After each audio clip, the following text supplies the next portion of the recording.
শুভেচ্ছা। বাঙালিয়ানার সায়নের সংবাদে স্বাগত। খাসি খাসি বাংলাদেশের অন্যতম ব্যবহৃত একটি ভাষা। বিশ্বজুড়ে প্রায় 10 লাখ আর বাংলাদেশে প্রায় 1 লাখ মানুষের মাতৃভাষা খাসি। বাংলাদেশের সিলেট ও মৌলভীবাজার জেলায় প্রচলিত ভাষা এটি। এছাড়াও ভারতের মেঘালয় রাজ্যে এই ভাষা বহুল প্রচলিত। খাসিয়া জনগোষ্ঠী এই ভাষায় কথা বলে। পূর্ব নাগরী লিপিতে এই ভাষা লেখা হয়। বাংলাদেশের ভাষাতাত্ত্বিক বৈচিত্র্যের অন্যতম সম্পদ এই ভাষাটি।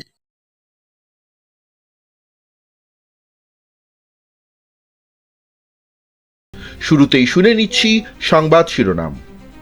সংবিধানে সুযোগ নেই, তবুও নবনির্বাচিত সংসদ সদস্যদের শপথ নিতে হবে প্রধান নির্বাচন কমিশনারের কাছেই।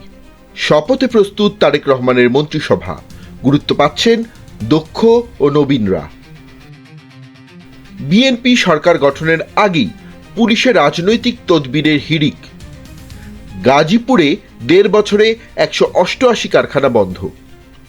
এবার অন্যান্য সংবাদের সঙ্গে বিস্তারিত।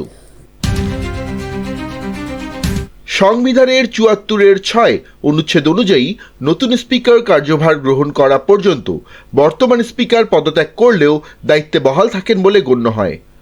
2024 সালে অভ্যুত্থানের প্রেক্ষিতে সরকার পতন ঘটলে এবং রাষ্ট্রপতি সংসদ ভেঙে দেওয়ার পর পদত্যাগ করেন দ্বাদশ জাতীয় সংসদের স্পিকার শিরীন শারমিন চৌধুরী। এরপরে গ্রেপ্তার হন ডেপুটি স্পিকার শামসুল হক টুকু।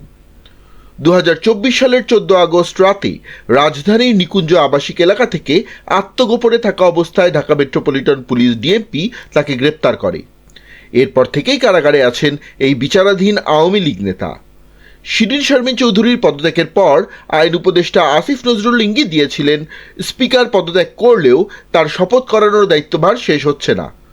অথচ নির্বাচনের প্রাক্কালে এবং পরেও আসিফ নজরুল নিজের বক্তব্য থেকে সরে এসে বলছেন, রাষ্ট্রপতি মনোনীত ব্যক্তি অথবা সিইসি নতুন সংসদকে শপথ করাবেন। তবে আইন বিশেষজ্ঞরা বলছেন, স্পিকার এবং ডেপুটি স্পিকারকে আগে প্রস্তাব না দিয়ে সরাসরি সিইসিকে দিয়ে শপথ করানো প্রণিধানযোগ্য নয়। নাম প্রকাশে অনিচ্ছুক সুপ্রিম কোর্টে কর্মরত এক সংবিধান বিশেষজ্ঞ ব্যারিস্টার বাঙালিয়ানাকে বলছেন, সর্বাগ্রে স্পিকার এবং তাকে কোনো কারণে পাওয়া না গেলে ডেপুটি স্পিকারকে দিয়ে শপথ করানোর আনুষ্ঠানিক প্রস্তাব দিতে হবে। স্পিকার পদত্যাগ করলেও তার দায়িত্ব শেষ হয়নি। সংবিধানের 74(6) অনুচ্ছেদ স্পষ্টতই সে অধিকার সংরক্ষণ করছে। আর সেটি না হলে ডেপুটি স্পিকার তো আছেনই, তিনি পদত্যাগ করেননি, তাকে প্রয়োজনে প্যারোলে মুক্তি দিয়ে বা জামিন দিয়ে হলেও শপথ অনুষ্ঠানে পৌরোহিত্য করানো প্রয়োজন ছিল। 74(2) অনুযায়ী কোনো সাধারণ নির্বাচনের পর অন্য কোনো সদস্য তার কার্যভার গ্রহণ করেন অথবা 74(3) অনুযায়ী স্পিকার কিংবা ডেপুটি স্পিকারের পদ শূন্য হলে সংসদের কার্যপ্রণালী বিধি অনুযায়ী কোনো সংসদ সদস্য স্পিকারের দায়িত্ব পালন করবেন। এমনকি সংসদের কোনো বৈঠকে স্পিকারের অনুপস্থিতিতে ডেপুটি স্পিকার কিংবা ডেপুটি স্পিকারের অনুপস্থিত থাকলে সংসদের কার্যপ্রণালী বিধি অনুযায়ী কোনো সংসদ সদস্য স্পিকারের দায়িত্ব পালন করতে পারেন। সেই হিসাবে স্পিকারের দায়িত্ব পালনের দায়িত্ব কোনো নির্বাচিত সংসদ সদস্যকে দিয়েও তার মাধ্যমে শপথ করানো যেতে পারে। কিন্তু সিইসির দায়িত্বের জায়গা সংবিধানের 119 নম্বর অনুচ্ছেদের কোথাও তিনি সংসদ সদস্যদের শপথ পাঠ করাতে পারবেন বলে উল্লেখ করা নেই।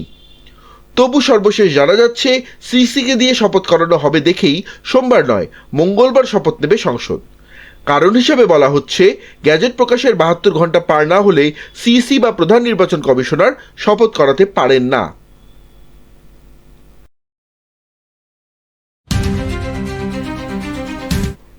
ফেব্রুয়ারি মঙ্গলবার বাংলাদেশের নতুন প্রধানমন্ত্রী হিসেবে শপথ নিচ্ছেন বিএনপির চেয়ারম্যান তারেক রহমান। 19 বছর পর ক্ষমতায় ফেরা দলটির নতুন মন্ত্রিসভার আকার এবার 35 থেকে 37 সদস্যের মধ্যে সীমাবদ্ধ থাকতে পারে। এতে 26-27 জন পূর্ণমন্ত্রী এবং 9 থেকে 10 জন প্রতিমন্ত্রী থাকার সম্ভাবনা রয়েছে। প্রবীণ নবীন এবং বিশেষজ্ঞ ব্যক্তিদের সমন্বয়ে একটি গতিশীল সরকার গঠনই এখন বিএনপির মূল লক্ষ্য। মির্জা ফখরুল ইসলাম আলমগীর, আমির খসরু মাহমুদ চৌধুরী ও সালাউদ্দিন আহমেদের মতো অভিজ্ঞ নেতাদের পাশাপাশি মন্ত্রিসভায় তরুণ ও দক্ষ মুখ দেখা যেতে পারে। পাশাপাশি বিশেষজ্ঞ ও তরুণ নেতাদের অন্তর্ভুক্তির বিষয়টিও আলোচনায় আছে। অতীতের খাম্বা বিতর্ক বা হাওয়া ভবনের মতো অনিয়ম বিতর্ক এড়িয়ে সুশাসন নিশ্চিত করাই নতুন সরকারের প্রধান চ্যালেঞ্জ। তারেক রহমানের জাতীয় ঐক্যের ডাক ও প্রতিহিংসামুক্ত রাজনীতির অঙ্গীকারকে ইতিবাচক হিসেবে দেখছেন বিশ্লেষকরা। অর্থনীতি পুনরুদ্ধার ও আইন শৃঙ্খলা নিয়ন্ত্রণই হবে এ মন্ত্রিসভার অগ্রাধিকার।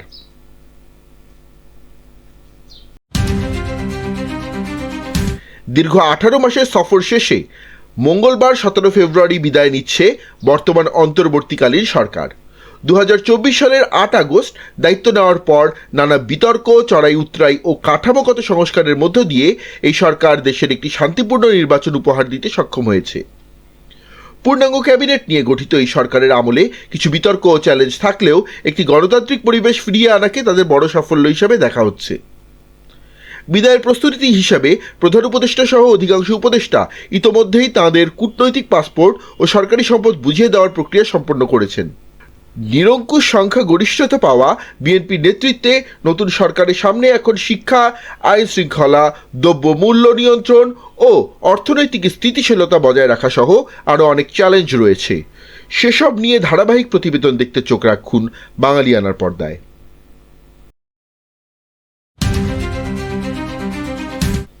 আগামীকাল 17 ফেব্রুয়ারি বিএনপি সরকার গঠনকে সামনে রেখে পুলিশ বাহিনীতে শুরু হয়েছে রাজনৈতিক তদবির। আইজিপি, ডিএমপি কমিশনার ও র্যাব মহাপরিচালকের মতো গুরুত্বপূর্ণ পদ পেতে অনেক কর্মকর্তা দলটির শীর্ষ পর্যায়ের জোর লবিং চালাচ্ছেন। এমনকি দীর্ঘ 16-17 বছর আগে অবসরে যাওয়া কর্মকর্তারাও চুক্তিভিত্তিক নিয়োগ পেতে তৎপর হয়ে উঠেছেন। অন্যদিকে গত 1.5 বছরে অতি উৎসাহী ভূমিকা পালন করা কোনো কর্মকর্তা দেশ থেকে পায়তারা করছেন বলে জানা গেছে। বর্তমানে আইজিপি বাহারুল আলম পদত্যাগপত্র দিলেও তা এখনও গৃহীত হয়নি। সাবেক আইজিপি নূর মোহাম্মদ মনে করেন, পুলিশকে রাজনৈতিক হাতিয়ার হিসেবে ব্যবহারের সংস্কৃতি থেকে বের করে আনতে হলে আমূল সংস্কার ও যোগ্যদের মূল্যায়ন জরুরি। স্বরাষ্ট্র মন্ত্রণালয় নতুন দায়িত্ব পাওয়ার পর পুলিশে বড় ধরনের রদবদলের জোরালো সম্ভাবনা রয়েছে।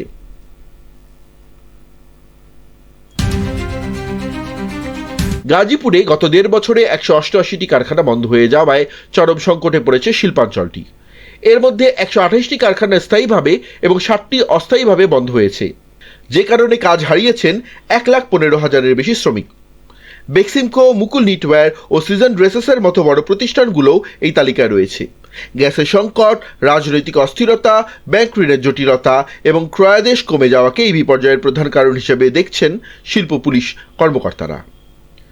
কারখানা বন্ধের প্রভাবে স্থানীয় অর্থনীতিতেও ধস নেমেছে। ফাঁকা পড়ে আছে কয়েক হাজার শ্রমিক কলোনি, বিপাকে পড়েছেন ব্যাংক ঋণ নেওয়া বাড়ির মালিকেরা। কর্মহীন শ্রমিকরা সংসার চালাতে অটোরিকশা চালানো বা দিনমজুরির মতো পেশা বেছে নিলেও কর্মকর্তাদের ভবিষ্যৎ হয়ে পড়েছে চরম অনিশ্চিত।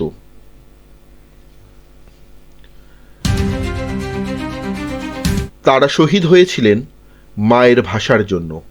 ভাষার জন্য শহীদ, সেই শহীদদের একজন আব্দুস সালাম। ভাষা শহীদদের নিয়ে বাঙালিয়ানার বিশেষ সিরিজ প্রতিবেদন আজ দেখবেন। শহীদ সালামকে নিয়ে বিশেষ প্রতিবেদন দেখতে ক্লিক করুন আই বাটনে। ইরানের পরমাণু কর্মসূচি নিয়ে সৃষ্ট জটিলতা নিরসনে ইউরোপীয় দেশগুলোর ভূমিকাকে অপ্রাসঙ্গিক বলে সমালোচনা করেছেন ইরানি পররাষ্ট্রমন্ত্রী আব্বাস আরাগচি। মিউনিখ নিরাপত্তা সম্মেলনকে সার্কাস অভিহিত করে তিনি দাবি করেন, ফ্রান্স, ব্রিটেন ও জার্মানি এখন মধ্যস্থতায় পঙ্গু হয়ে পড়েছে। এর পরিবর্তে ওমান ও কাতারের মতো আঞ্চলিক দেশগুলো যুক্তরাষ্ট্র ইরান আলোচনায় অনেক বেশি কার্যকর ভূমিকা পালন করছে। 17 ফেব্রুয়ারি জেনেভায় ওমানের মধ্যস্থতায় নতুন দফায় আলোচনা শুরু হতে যাচ্ছে। ডোনাল্ড ট্রাম্পের দ্বিতীয় মেয়াদে মার্কিন চাপ ও মধ্যপ্রাচ্যে উত্তেজনার প্রেক্ষাপটে এই বৈঠকটি অত্যন্ত গুরুত্বপূর্ণ। ইরান পারমাণবিক কর্মসূচি নিয়ে আলোচনার ইঙ্গিত দিলেও ব্যালিস্টিক মিসাইল ও আঞ্চলিক প্রক্সি গোষ্ঠী ইস্যুতে ছাড় দিতে নারাজ, যা নিয়ে উভয় পক্ষই নিজ অবস্থানে অনড় রয়েছে।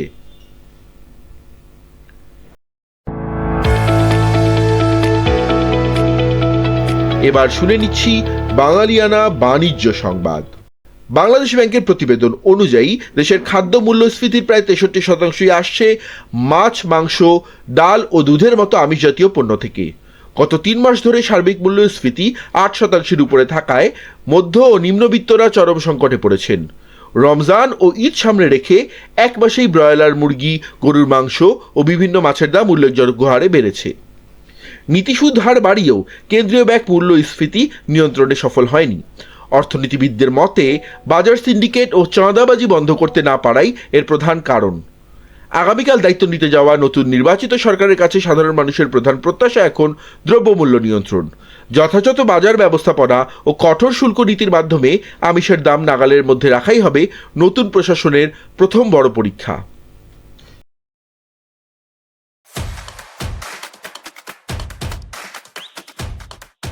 এবার শুনে নিচ্ছি বাঙালিয়ানা ক্রীড়া সংবাদ। টি-20 বিশ্বকাপে ভারতের কাছে 61 রানের শোচনীয় হারের পর পাকিস্তানের ক্রিকেটে তোলপাড় শুরু হয়েছে। বাবর আজম, শাহিন আফ্রিদি ও সাদাব খানের মতো সুপারস্টারদের দল থেকে ছেড়ে ফেলে তরুণদের সুযোগ দেওয়ার দাবি তুলেছেন শহীদ আফ্রিদি ও মোহাম্মদ ইউসুফ। আফ্রিদি সরাসরি তাদের বেঞ্চে বসানোর প্রস্তাব দিয়ে বলেন, বড় ম্যাচে সিনিয়রদের ব্যর্থতা আর মেনে নেওয়া যায় না। অন্যদিকে পিসিবি চেয়ারম্যান মাহসিন নকভিকে অযোগ্য ও অশিক্ষিত আখ্যা দিয়ে ধুয়ে দিয়েছেন শোয়েব আখতার। তাঁর মতে ক্রিকেট না বোঝা মানুষের হাতে বোর্ড থাকায় পাকিস্তান ক্রিকেটের এই দশা। উল্লেখ্য, ভারতের 175 রানের জবাবে পাকিস্তান মাত্র 114 রানে অল আউট হয়ে যায়, যা সাবেক ক্রিকেটারদের মতে একটি জাতীয় বিপর্যয়।